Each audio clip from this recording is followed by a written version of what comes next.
Hello and welcome back to Florida Foodie. I'm Lisa Bell. And I'm Candace Campos, and we've had a mix of entrepreneurs, brick and mortar, food trucks. We're gonna basically put all that together into one.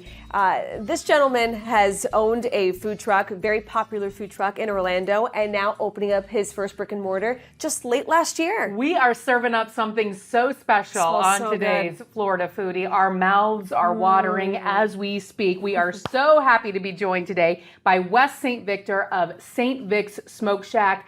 Thank you so much for coming in today and bringing all of this amazing food. No, thank you so much for inviting me to come. Believe me, it's our pleasure. It was funny because when we were walking into this podcast room, it is like the cartoons when they smell like a pie on a windowsill. I felt like I was floating in here with this bread. You can smell it all throughout the new 6 studio right now. This is amazing.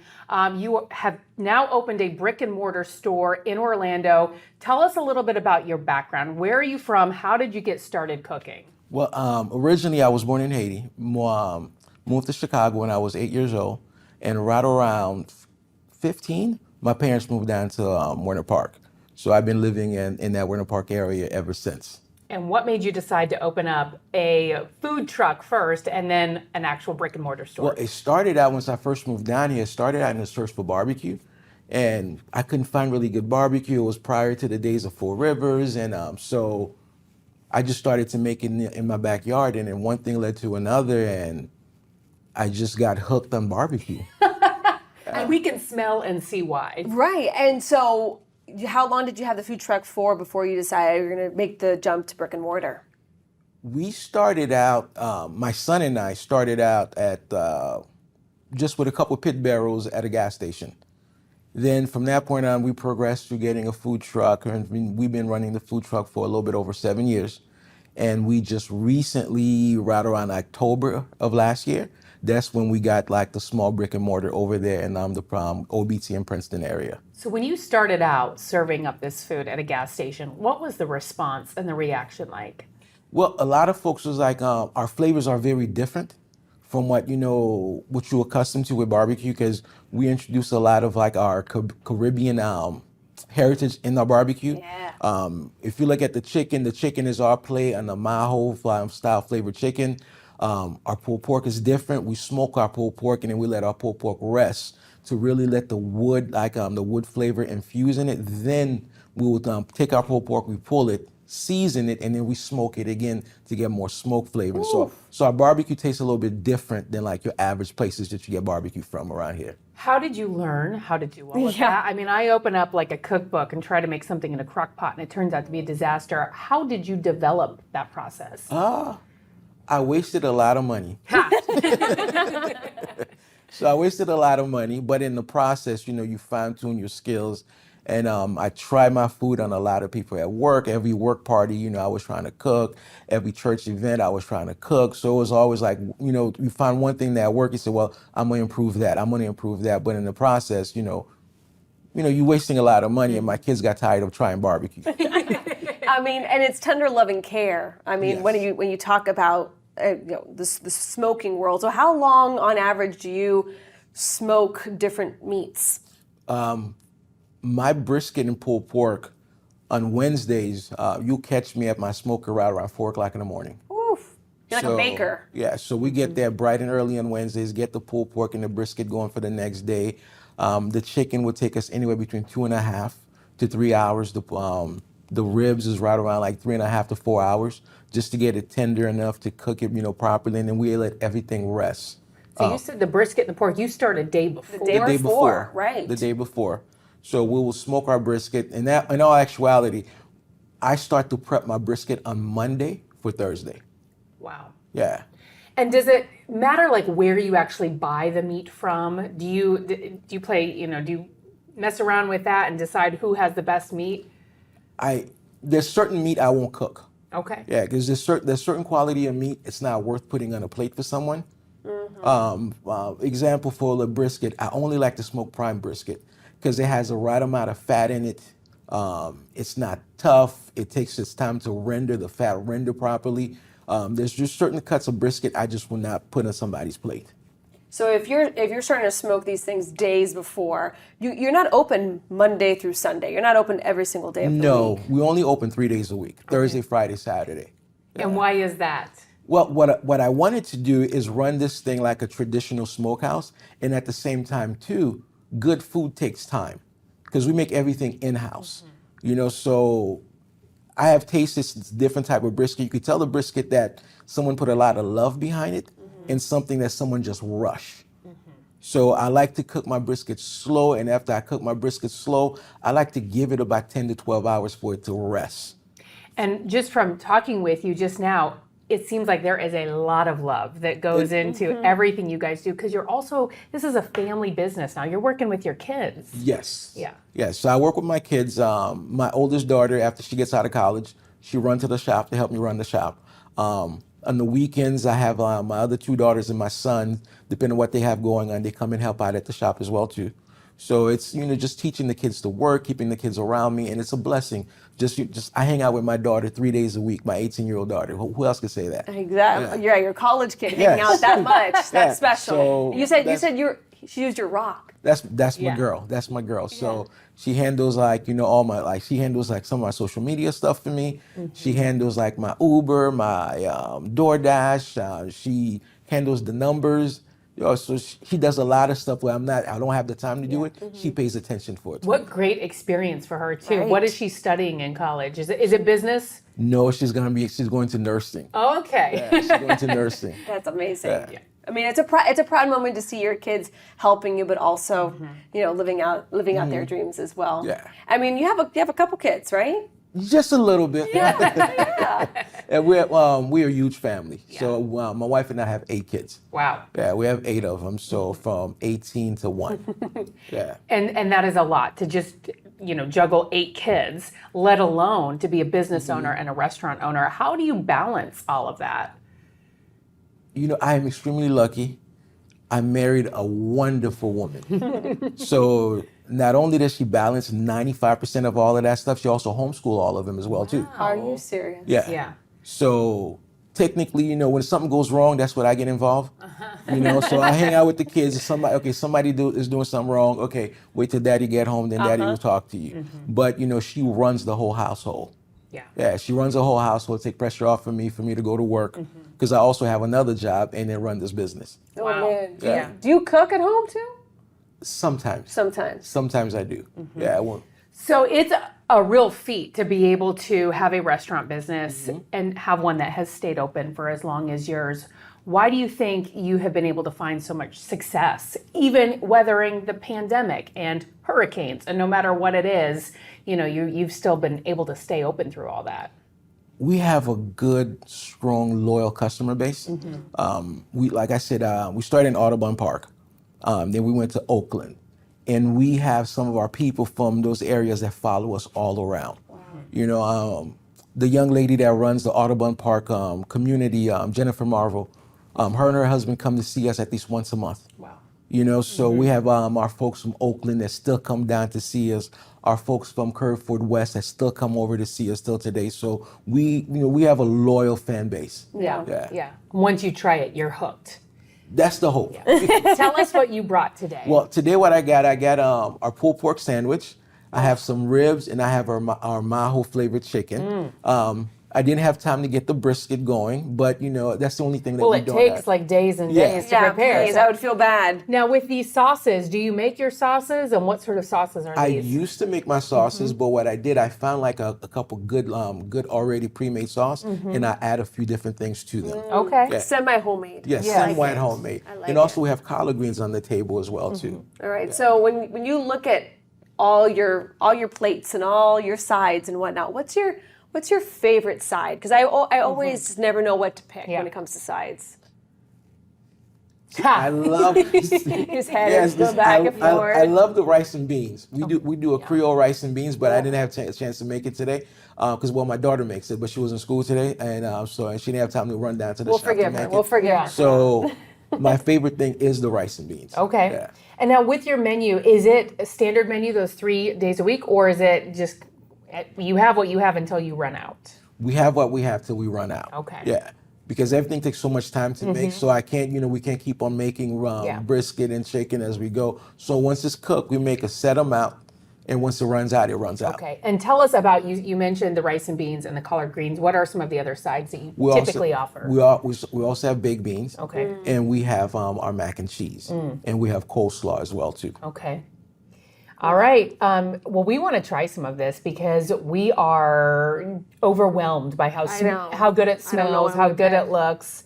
So can you tell us what these sauces are before we start to dig in? This is our version of the Carolina mustard sauce. Which is one of my favorite sauces. Is it really? I love a Carolina It's sauce. a little bit different because there's a little bit of sweetness to it. Okay. And this is our molasses-based sauce.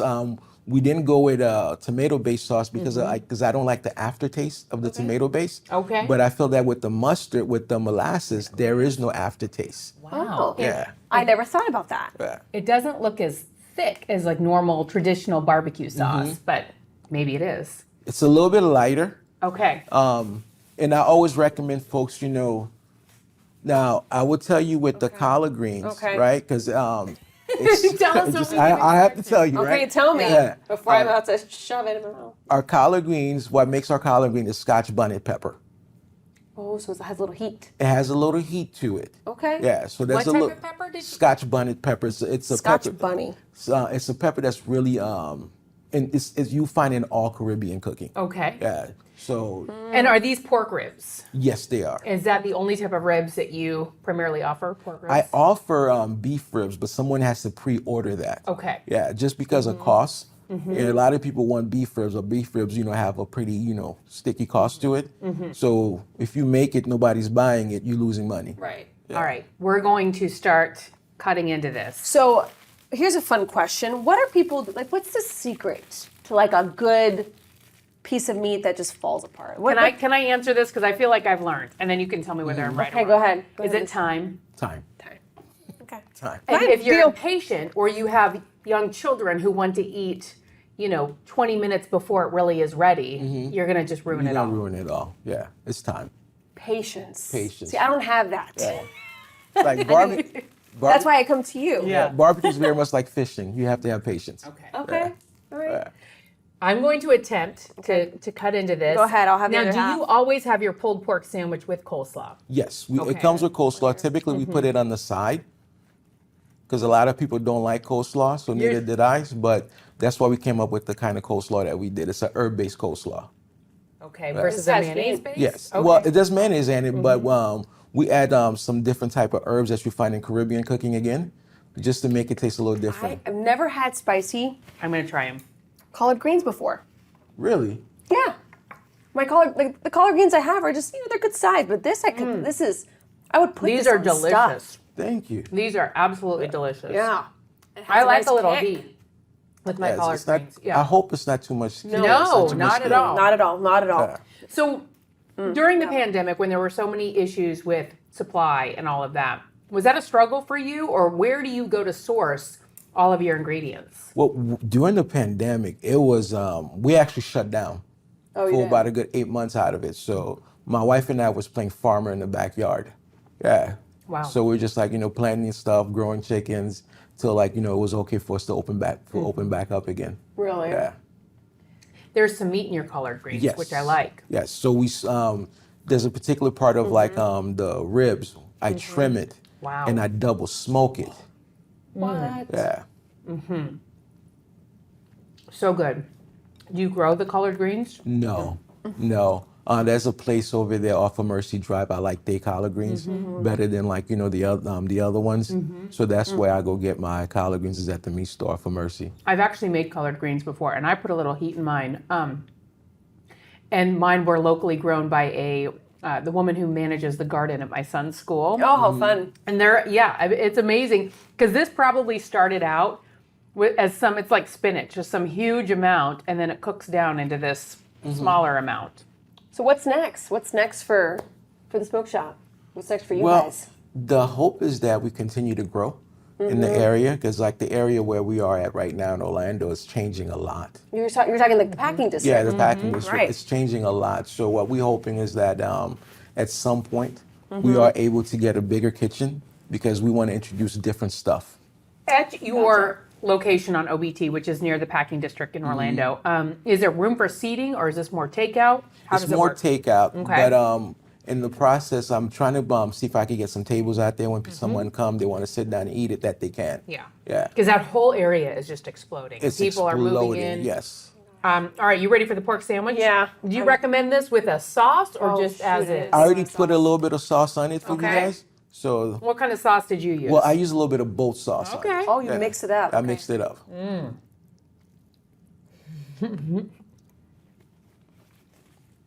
Delicious. Tender. Mm-hmm. Oh God, this is so good. It is really good. What do you love about the pork? What do I love about the pork? Like you like putting the coleslaw on it. You're like all the you do all the fixed things. Because when you put the coleslaw on it, it actually give you a different flavor profile. yeah. 'Cause Yeah, you there is taste- something different that I'm trying to identify. Yes, It might be the mix of the. The herbs or something Yes. in the coleslaw. Yes. So that's how we serve our pulled pork and also our brisket is with the. It is fantastic. Yeah. It's Make got it a mash. it's to me it's more like fresh and light. When I have a pulled pork sandwich, sometimes it's kind of heavy. You need to like. But sit this back feels and like I'm actually "Oh." having like something healthy for me. Yes. That's why that's why we mix. That's why when I was thinking this through properly, we make the coleslaw in it, and then what we do, I chop up basil. in the That's what it coleslaw. is. It's It's the basil. Yeah, to give it that freshness to it. Wow. So along with the coleslaw mix, I chop up fresh basil. Basil's normally not in coleslaw. though. I know. Yeah. So that's Or barbecue. or barbecue. or barbecue. That's where your Caribbean kind of feel comes in, Yes. right? Yes. Yeah. The basil. I might add that to my repertoire when I do. When I do a It's, little it's, basil. it's a little different, yeah. Yeah. You're bringing that freshness into it, so it's not Yeah. it's not the heavy meat, the fattiness in the pork, but you get that little freshness that I just feel like I'm through. having a caprese salad right now, Yeah. but it's a pulled pork sandwich. Oh, yeah. I mean, you can mix up the two. I mean, that might be a good sandwich coming up. So you're from the Caribbean originally. I mean, what does your family think about you doing barbecue and having that twist with your own culture? Well, barbecue from the culture I'm from is not something that exists. Right. It doesn't exist. So it's one of those things where, like my dad referred to this as like my American dream. So they're supportive. They're very supportive of it. And I learned what a brisket was maybe 8 years ago. Wow. I never seen one before. You were in my just, life. you just He wanted came a to the United brisket. States, fell in love with barbecue, Yeah. and said Orlando needs Yeah, it was just great barbecue. What happened was my backyard loved my wife. She just kept on buying me different type of smokers, different type of grills. That's nice So of her. it got to the point where my She was yard, sending you a yeah, message. Yeah, she was. my yard looked like Sanford and Son after a while. So then she kicked me out the backyard.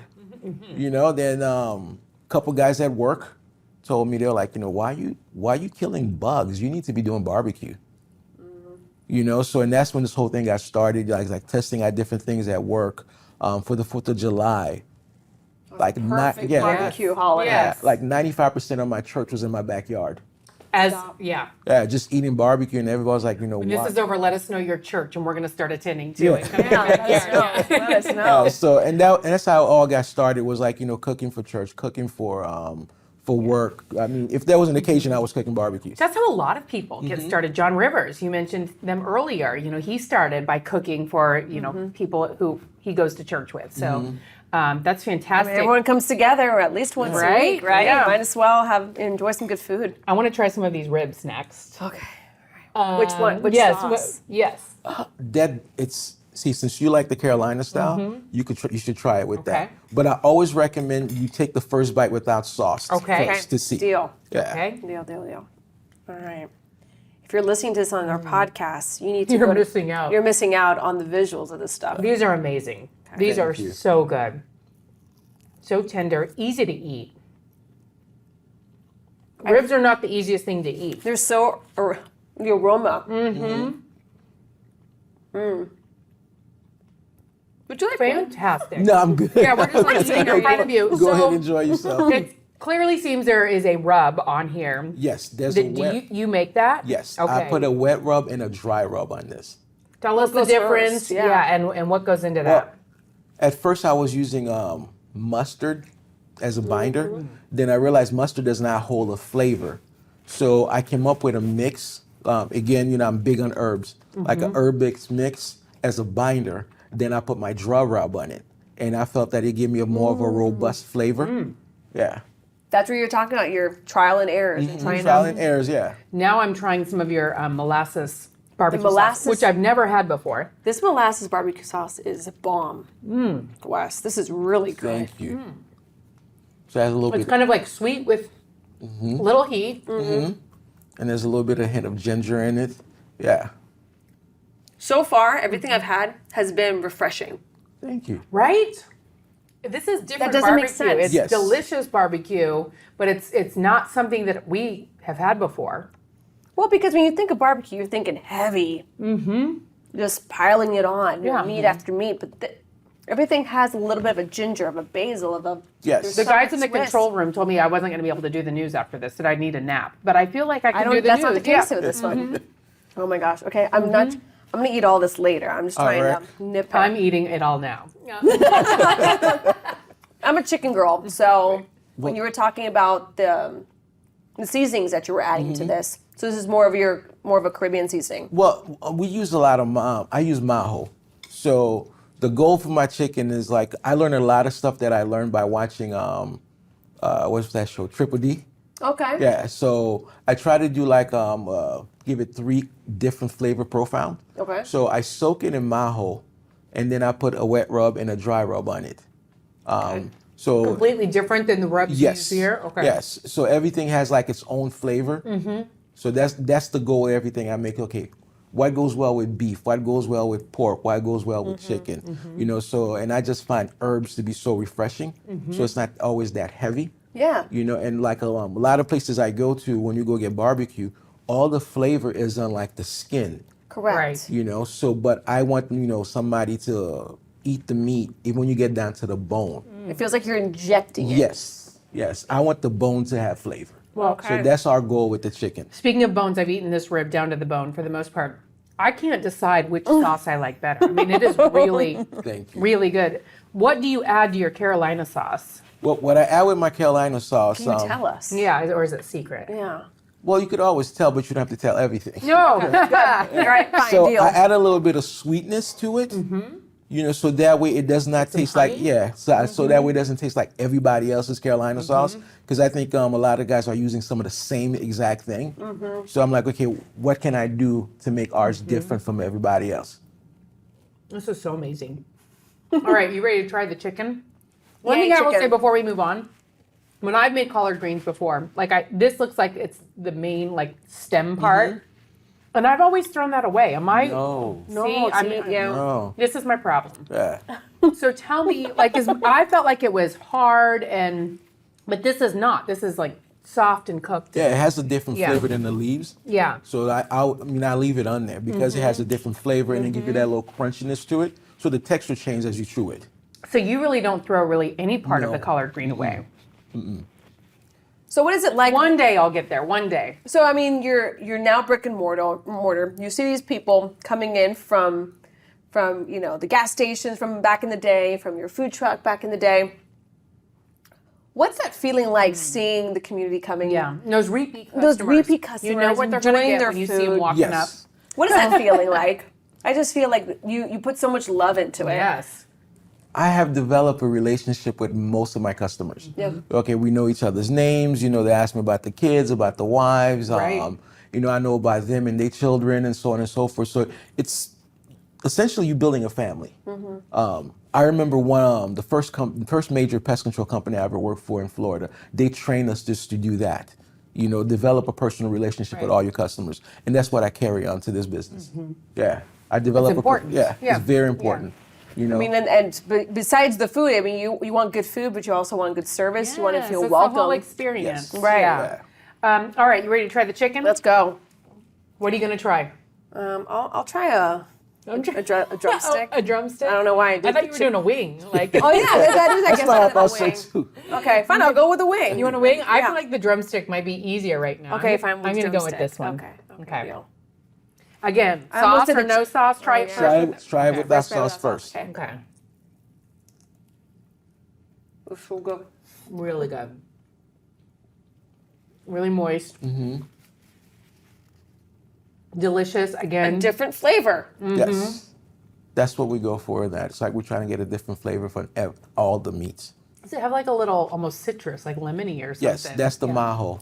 That's the Okay. majo flavoring. Yeah, majo is real big in Cuban cooking and also Hispanic cooking. Is that different than mojo? It's the same thing. It is. It's the same Okay. thing. I pronounce it. We just pronunciation is Okay. different. Yeah. And do you make your own, or do you just buy it at the store? Because I have purchased lot of- mojo like a lot marinade of- before. Citrus in there. I have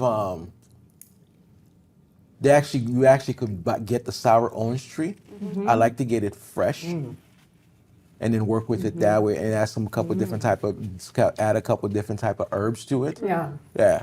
Again, it just seems so light and almost refreshing. I mean, this is the type of barbecue that I would want in Florida, especially in the summer. It's hot Where outside. it's hot, and if you have a barbecue, you don't necessarily, want to feel like you've just consumed 10 pounds of food, even though you just did, right? And you're like in your swimming suit around the pool. Yeah.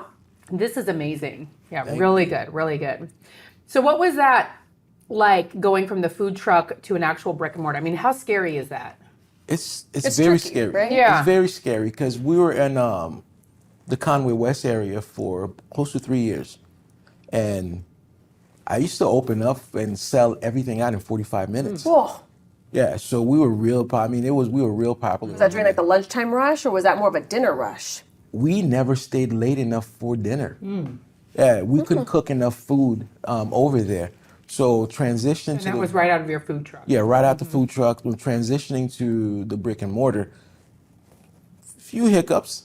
Yeah. A few hiccups. You learn a lot. You learn a always, lot. yeah. Yeah, a few hiccups. We were moving to a new area that nobody really knows us. It's not what it used to be over there, but we building up. Yeah. Yeah, we building up. Yeah, because not a lot of people know about us in College Park, and we're trying to get a name within the community. But I feel like every time we drive down that area of OBT, it's different every Yes, week. it's There's a new completely building changing. up, there's a new building down. I mean, it feels like it's about to explode over there. It feels that's what I'm seeing. There's like always like fencing going around an old building. They're gonna take it down. So it's just like being just keep on going to see Now- what happens. Did your capacity go up when you went from the food truck to the brick and mortar? Were you able to produce more, sell more, or no? About the same? Well, actually, we were putting out less food.